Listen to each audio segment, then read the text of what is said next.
Hey, how's it going, guys? So we're back with another Star Wars reaction video. If you're new channel, welcome.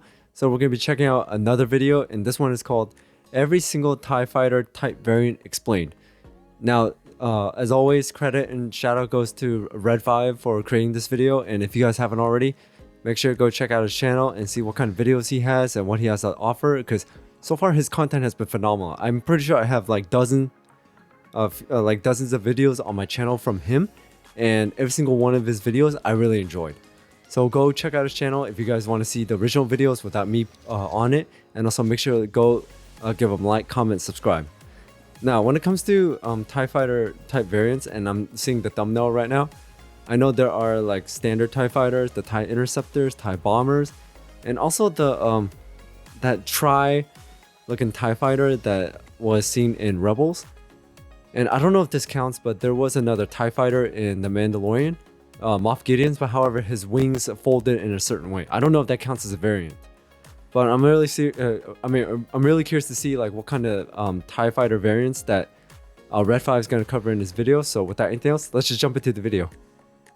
The TIE Fighter is right up there with the Millennium Falcon and X-Wing as one of the most iconic ships in Star Wars, even outside of the hardcore fandom. It's got a super distinct look and received some of the best sound design in the franchise.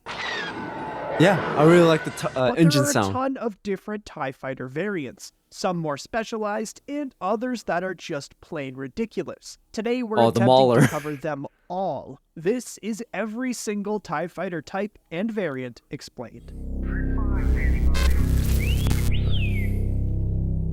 Let's set a baseline with the OG, the standard TIE Fighter. The basic TIE Fighter design featured a ball-shaped cockpit mounted on pylons between two hexagonal wings. TIE stood for Twin Ion Engine, its propulsion system, which was powered by solar panels constructed on the wings.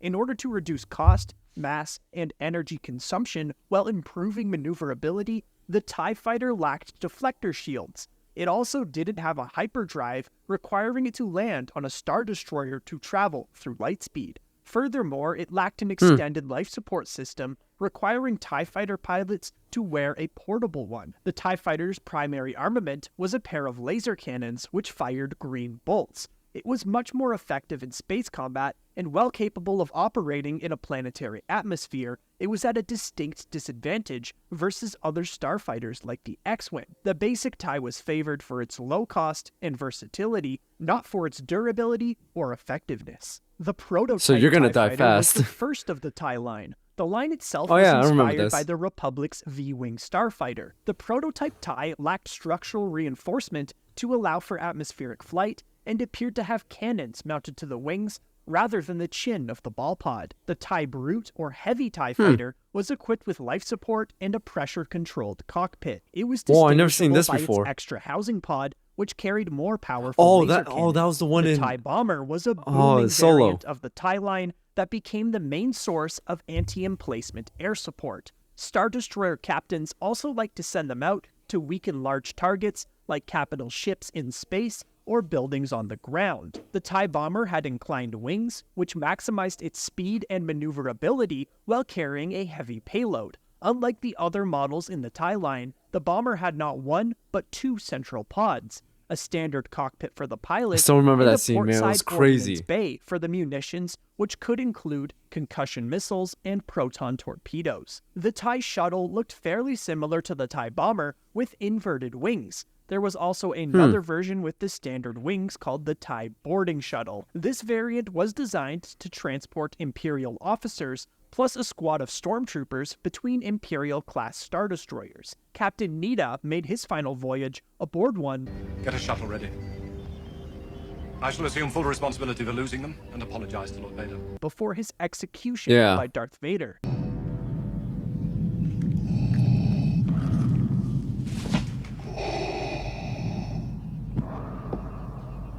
Apology accepted, Captain Nita. The TIE Lander was very similar to the TIE Shuttle, with 3 pods instead of 2. It could carry a full stormtrooper company for landing on the surface of a planet. The TIE Oppressor was designed to serve as a light bomber that could also be utilized as a fairly maneuverable fighter, similar to the Rebel Y-Wing. though it was deployed in limited numbers. The oppressor Yeah, I could never seen carry this one. heavy weapon payloads with sufficient armor and shielding to allow the ship to operate in the vanguard of an Imperial assault force. The Scimitar assault bomber was faster than any standard TIE bomber. However, instead of 2 ion engines, it only had 1, thus the lack of the prefix TIE. The Scimitar's cockpit could also eject as a built-in escape pod. The TIE Interceptor was identifiable by the addition of 4 arrow-shaped panels tipped with laser cannons. The Interceptor was a far deadlier opponent than the standard TIE, featuring upgraded engines that provided considerably improved maneuverability and speed Oh yeah, on that was a top of cool its move. upgraded firepower. The TIE Punisher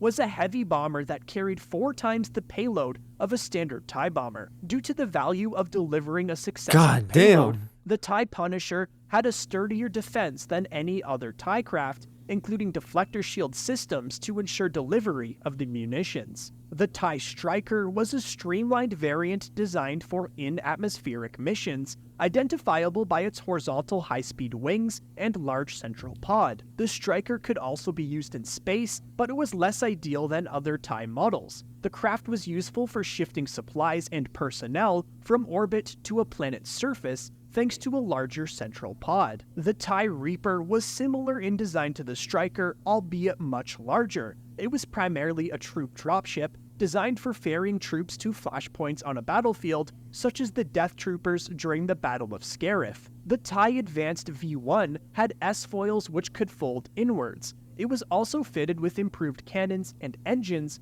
basic shields, and a hyperdrive. Overall, the TIE Advanced V1 was an experimental and groundbreaking design that likely inspired our next entry. The TIE Advanced X1 was an advanced prototype flown by Darth Vader. Vader's fighter boasted greater speed and heavier firepower, a hyperdrive, and deflector shield generator. The TIE So he's got it Avenger all. was a descendant of the TIE Advanced series, sporting many of the extra features of its predecessors, while also being the younger cousin of the TIE Interceptor. The TIE younger Defender cousin. largely overshadowed the Avenger, and Oh was yeah, a it's the project TIE overseen Defender. by Grand Admiral Thrawn, as he wished to counter the growing rebel threat. The Starfighter featured a hyperdrive as well as deflector shields, and was easily recognized by its 3 wings mounted around an aft section of the cockpit. These specifications made the fighter much more difficult to destroy than standard TIE fighters. The TIE Defender was considered a fighter bomber. It was armed with heavy cannons and missiles. Supported by the Emperor and Grand Moff Tarkin, the TIE Defender project was seen by many Imperials as a better investment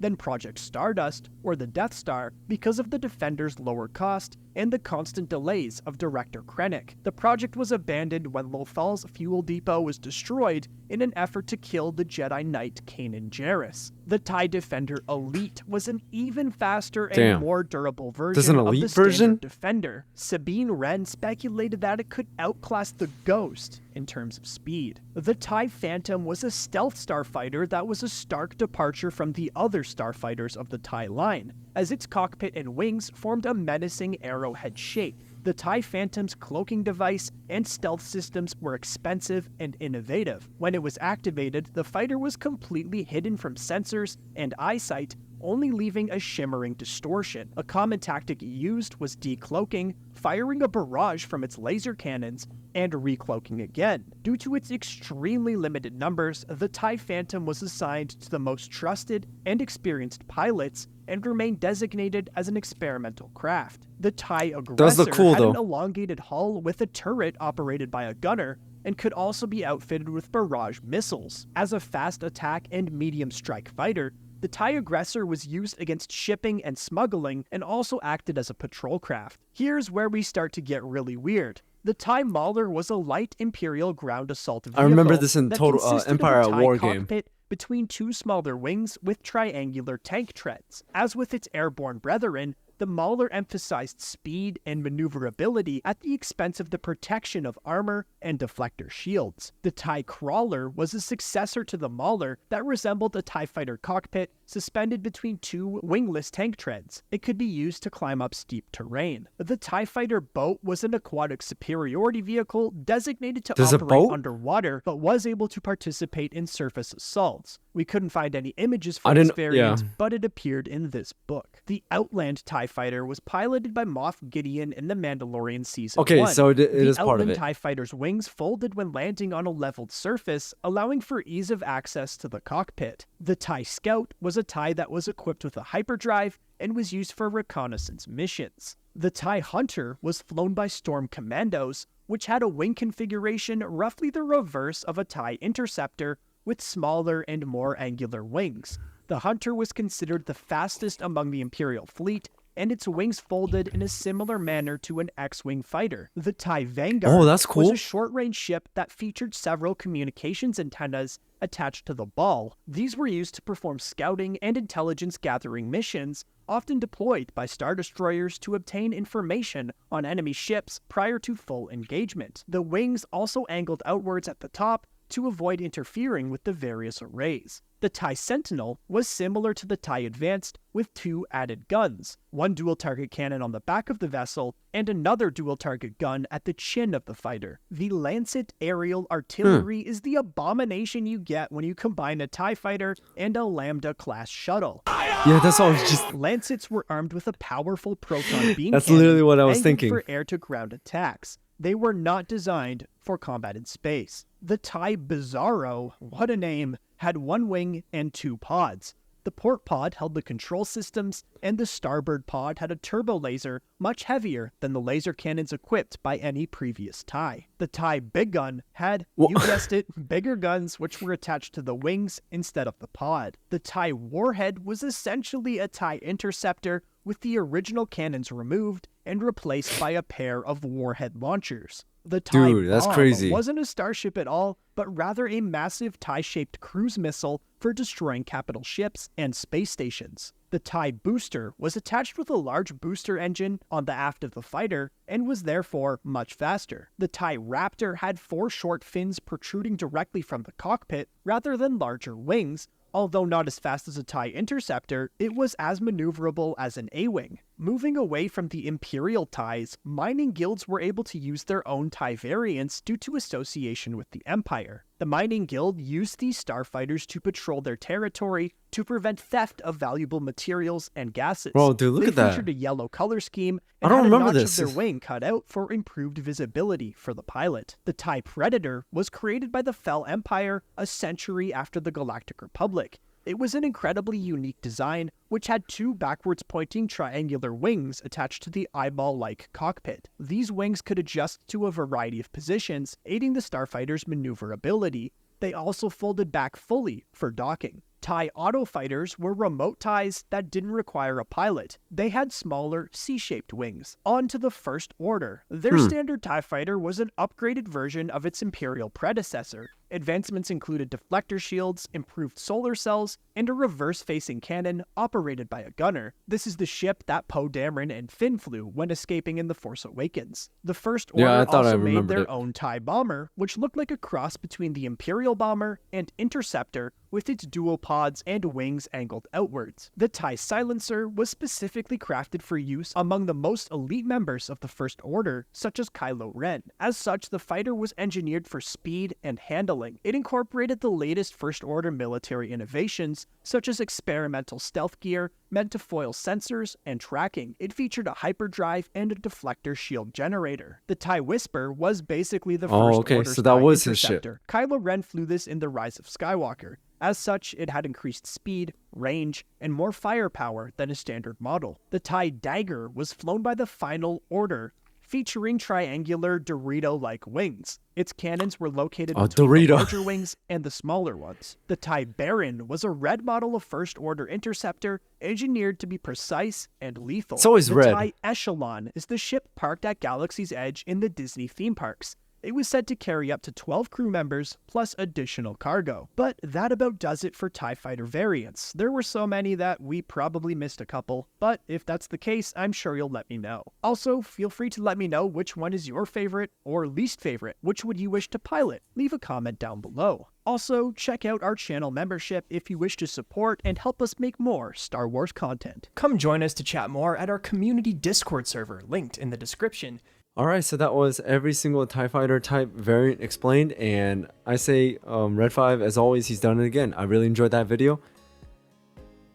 There were several things I did know, like the TIE Mauler, because I did play Empire at War on Steam, and I did see the TIE Mauler there. That was the first time I ever seen it before. And I just did know, like, you know, just some of the standard TIE Fighters here and there, but there were so many variants I did not know. And I don't even know, like, Red 5, I don't know how much research he puts into this to like find so many variants all across Star Wars, like the books, the comics, the games, everything like that. It is crazy, but that's why his content is amazing. He puts in a lot of work and effort into these, and that's amazing to see. But anyways, for favorite one, I don't know. For me personally, I kind of like the TIE Interceptor, like those kind of ships more than the standard TIE and the bombers. For me personally, I like the looks of it, the maneuverability, and just the functions of it. So I really like the TIE Interceptor the best out of all. Please put down in the comments below which TIE fighter is your favorite. But anyways, that's all I got for today, guys. So thank you guys for watching. Hope you enjoyed this video. Hit that notification bell so you know when to drop another video. And thank you so much for your support, guys. I really do appreciate it. Until then, I'll see you guys next time.